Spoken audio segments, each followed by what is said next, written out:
Avanilda Alves do Bonfim, código 2295. Qual a sua idade? 33 anos. Qual o seu estado civil? Casada. Há quanto tempo? Há 13 anos. Fala para mim o primeiro nome do seu esposo e a profissão dele. José, ele é pintor. E você tem filhos? 3 filhos. Qual a idade deles? 12, 10 e 3 aninhos. E os mais novos ficam com quem para que você possa trabalhar? Então, tem uma babá que fica com eles, né? No período da manhã com os 2 meninos, e a menina vai para a creche às 7h30 e volta às 4h15 da tarde. Aí a babá pega. Você mora em qual bairro?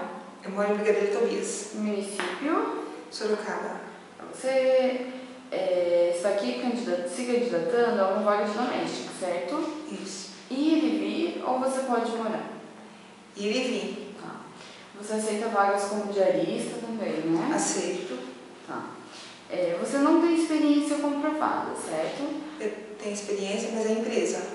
Isso, não é empresa, mas assim, você já fez faxina. Pode te contar um pouco.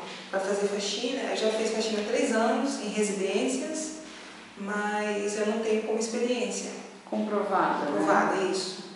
Tá. E em empresa você trabalhou quanto tempo? 11 meses. E você fazia qual tipo de serviço? Auxiliar de limpeza, Tá. que era faxina em todos os setores da empresa. Tá, e não foi registrado? Fui registrada. Tá bom. Por qual motivo você parou de fazer faxina? Está procurando emprego? Então, fiz faxina há 3 anos e parei porque eu fiquei grávida e a gravidez era de risco, então o médico pediu para parar. Aí depois eu voltei a trabalhar, depois que a minha filha nasceu, completou 2 anos, e aí eu comecei a trabalhar na empresa, que foi 11 meses.